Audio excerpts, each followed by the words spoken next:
waiting for your call all day, so how you been? Mark, I couldn't give a shit less about your aerobics class this morning. How's Martha? Good, buddy. Anyway, I'm thinking, after I get off today, how about you and me, we go hit a bar, just like old times? Yeah, of course, I got the tab. I know how you are with that shitty mortgage on your house. No, Mark, I'm not gonna leave like last time. I swear I'll pay. I know I said that last time too. Just trust me, buddy. We've been pals forever. Alright, okay, I'll see you tonight. Pay attention and be safe. Mark, you gotta be the dumbest piece of shit I ever met. How'd they let you into the agency? Really think the Rusky is gonna be sending some fucking nukes over here? You gotta be kidding me. What did we steal Putin's vodka stash? What did we send SEAL Team 6 fucking in there and taking shitty bottles of alcohol? I can't believe you. Oh yeah, I know I give you a hard time. You give me one too though, alright? Alright, I'll see you tonight. Okay, yeah, I'll see you tonight, Mike. I got another call coming in. Bye-bye. Alright, bye-bye. Sarah, how's those reports coming? You know Uncle Sam gets his panties in a twist. You don't get those done by Friday night. What do you mean they're gonna be late again? You got two fucking jobs. You file the fucking defense reports. You say hi to your boss on the way in. Yeah, alright. Okay, well they better get done or it's on my ass. Yeah, and I know I've got it easier than you. What with me just sitting here looking at these pointless numbers all day, but last time I checked, we have not yet been hit with a nuclear strike yet. You have been late on the reports 3 times this year. Okay, alright, okay, Sarah, that was uncalled for if I'm being honest. You know I love the banner, but you don't have to bring up the incident every time. No, I told you I had 2 large sprites that day, Martha. It's not my fault. Okay, alright, fine. Well, even Stevens, just get the reports done for the love of God. Alright, okay, bye-bye.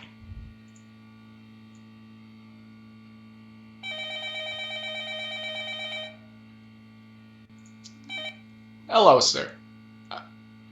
Oh, yeah, I understand, sir. Nah, everything's been fine here for years. It's gonna be fine for years. You got... Alright, sir, I've got it. I'll keep an eye on it for you. Yes, sir, understood. Alright, goodbye, sir.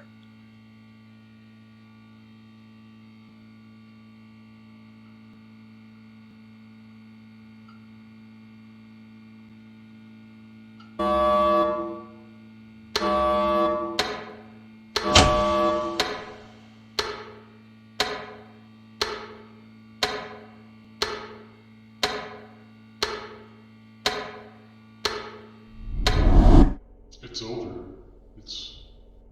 It's done. It's the end anyway. Why even let him have a chance at getting away with it? Why give them that?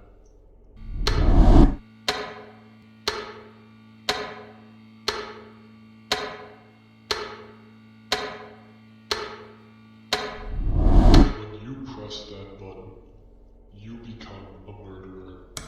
Worse than any murderer that has ever lived.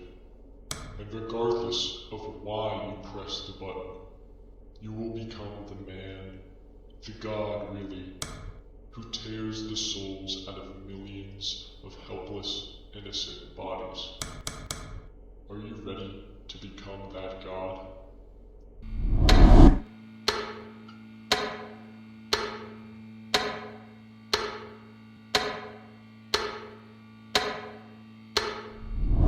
History will remember you as the coward who allowed the destruction of America without grace. The destruction of a country filled with millions of real human beings doing their best to get by. And they will look at your name and they will say that was the man who let it all happen. That was the man who let us all die in vain.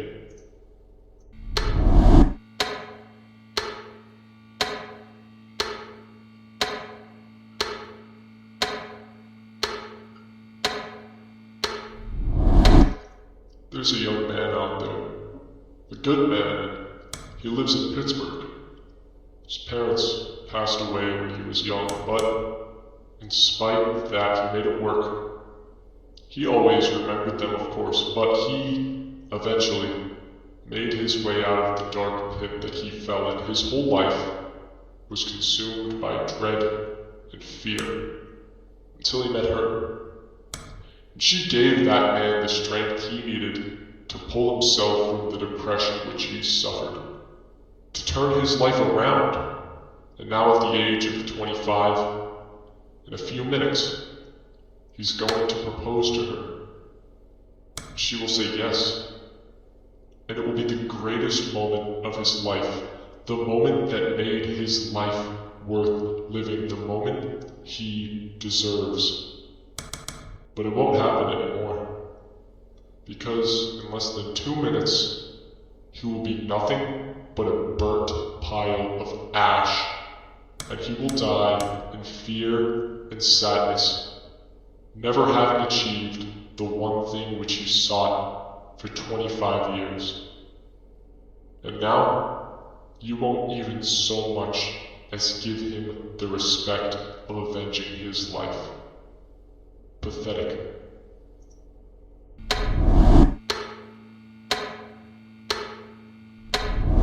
A story will be told. By whom, I do not know. A father to his son, a mother to her daughter, a priest to his clergy, maybe a leader to his nation. But I do know what the story will entail, and it will go as follows. Once there was a man, not cruel, though not particularly great, but successful enough to be chosen as the man who would make what may be the most impactful decision ever made. The nature of such a decision I do not know. The man's name I do not know either. Few people do, and fewer still would dare speak it. What I do know is that when you go to the cities of the old gods, and you see their decaying remains, see the bones of men, women, and children, see the destroyed corpses of their massive concrete structures, and see the imprints of ash still left on the walls, know that it was this man's decision that let it all happen so easily. And the gods, who must have inflicted it upon us, went unpunished, because this man was far, far too cowardly to face them. And as we gather around the fire tonight, and burn the remains we found all these centuries later, we pray that we do not become like that man, that we will not allow ourselves to be destroyed without consequence. Surely we cannot become like that man.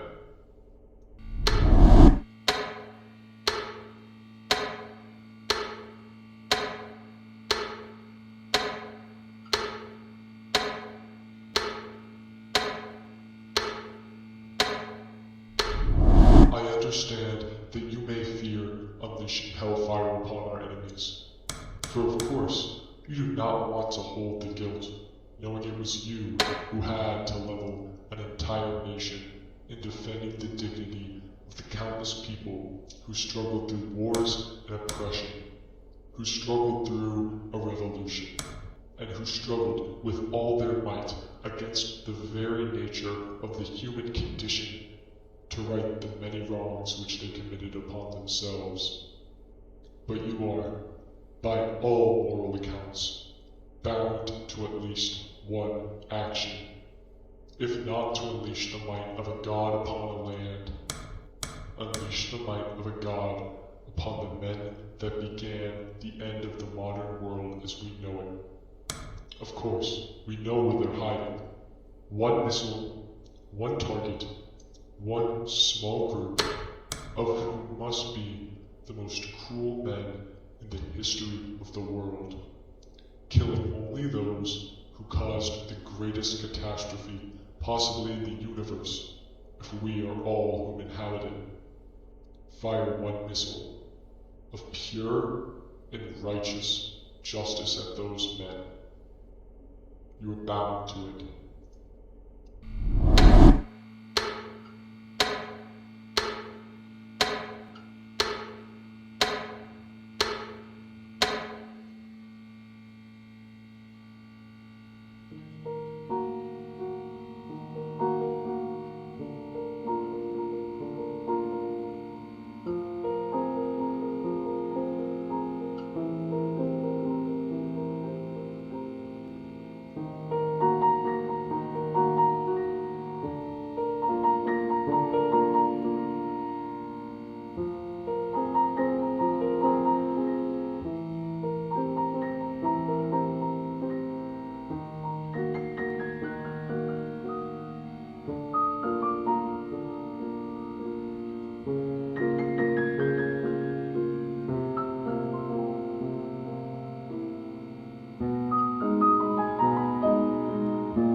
lives of possibly billions of humans, just like yourself. It won't save the lives of your family, nor your friends, nor anyone. And while the deaths of those who you fire at may still be inevitable in the coming minutes of nuclear war, why must it be you who causes those deaths?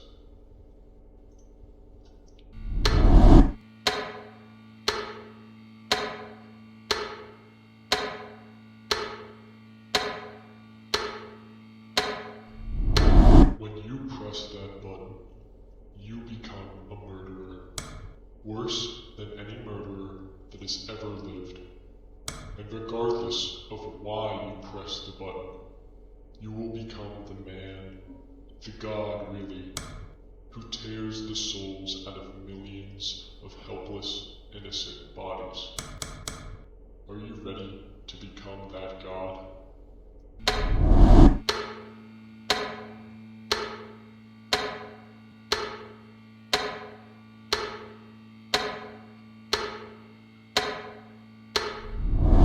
Billions and billions of lives will be snuffed out before their time. And while they may end up dead anyway in a few minutes, possibly, if you do not fire, a few might live. And isn't the continued existence of a few members of the human race worth it? The survival of a few fragile but intelligent lives. We may very well be the only cradle of intelligent life in the entire galaxy, and you'll be the man to contribute to its end.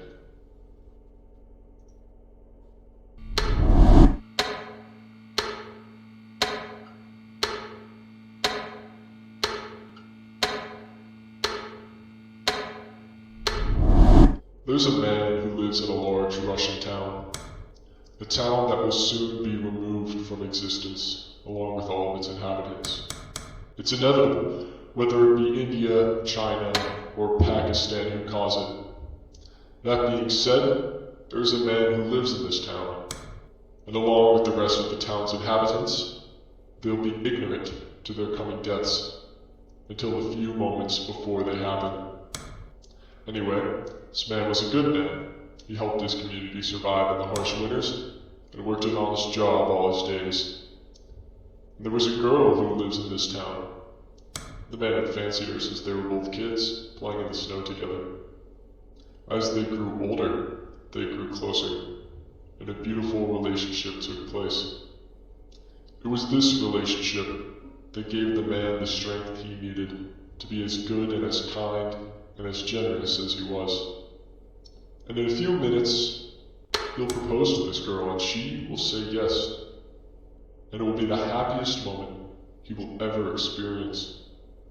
And he still may yet have the chance to experience it, if only for a few minutes before their unavoidable deaths. Those deaths will be had in each other's arms, fulfilled and happy. And he still might have the chance to live a full life, a life truly worth living.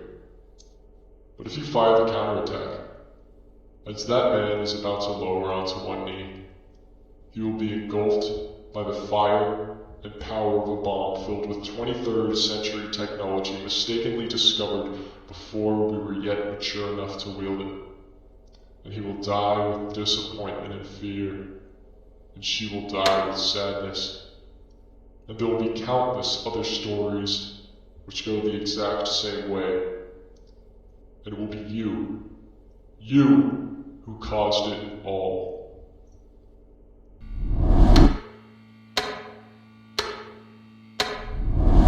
A story will be told one day, in the distant future. By whom I do not know.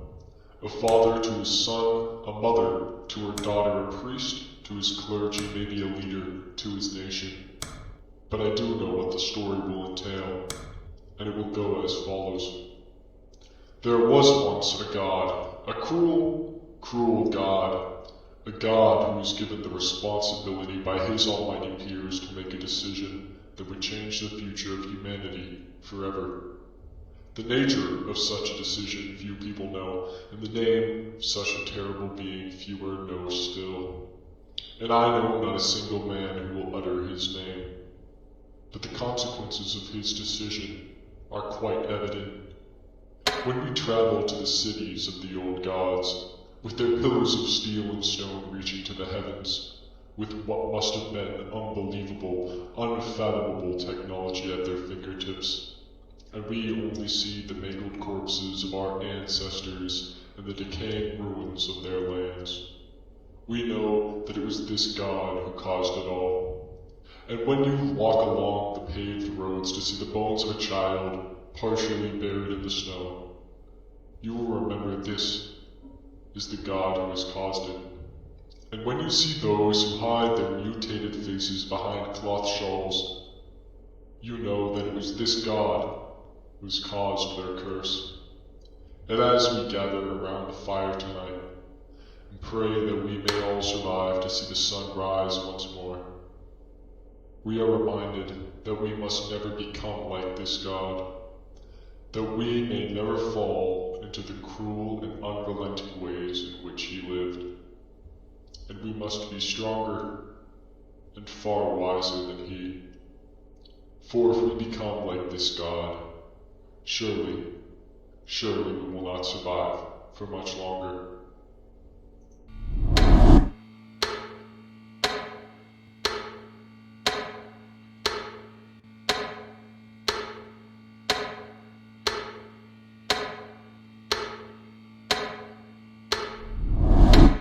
Think of a beautiful meadow. Children running with their father's sheep. Birds singing in the distance. A herd of deer chewing on grass at the tree line. And now think of the fire and the pain and the death that you will cause to this field.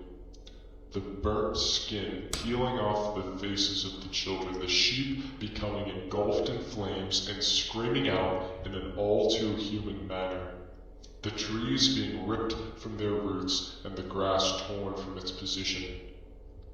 All that will remain is the burnt corpses of those who once lived, and the radioactive dirt which may never grow grass again. The end of it all, and you will be the cause.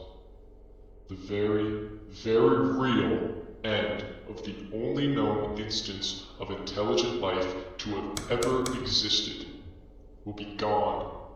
The great human experiment will end with the most significant and absolute failure imaginable.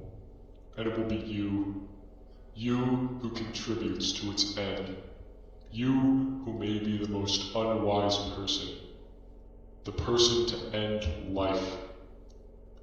You. Are you ready to become death, destroyer of worlds, a god among mortal men, a deity of ultimate power and ultimate ruin?